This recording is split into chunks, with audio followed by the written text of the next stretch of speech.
In 30 years of marriage, I feel like we've seen a lot. Death, job change, moving across the country, raising children has its own challenges. A lot. And I think as newlyweds, we glamorized that a little bit. You wanted to grow old together and you wanted to get through these challenges together.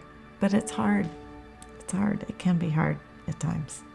Everybody understands that through marriages, you're going to have your lulls, your highs. It's not all roses and glory every day. You have some tough times through marriage, but I think it's the choice that you make to say, I choose you as God chose me, and we're going to make through this, and we're going to persevere, and we're going to come out stronger at the end. But it's a choice that you have to make.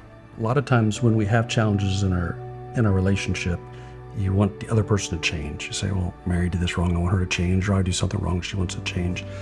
And when we focus on Christ, then it makes us to refocus our own parties in life. And I start seeing Mary through the lens of Jesus through my eyes.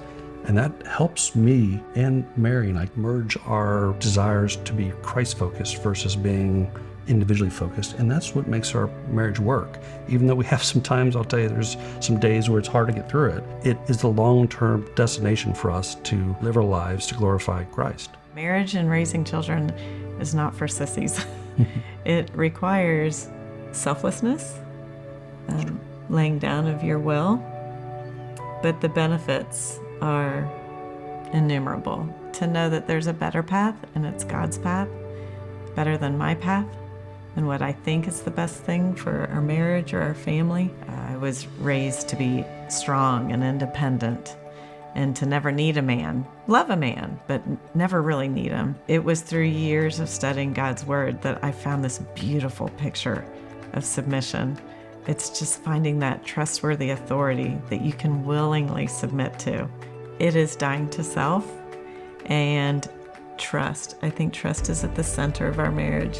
It always has been, and we protect it more than anything else that we protect in our marriage is the trust that we share. I facilitate women's Bible studies and have for 30 years, and the biggest thing is women coming saying, this is hard, marriage is hard, and mothering is hard, and I need to know God, and I need an instruction manual.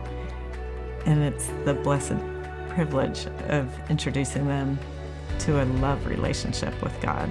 That it's not an instruction book, it's a relationship. And it's someone who loves you and your children and your husband more than you can even imagine. And it's beautiful to watch families grow when they come to know God as the center of that three-braided cord that Solomon talks about in Ecclesiastes, that a two-braided cord easily unravels, but a three-braided cord, and God is that center cord. And it'll just hold, it doesn't unravel.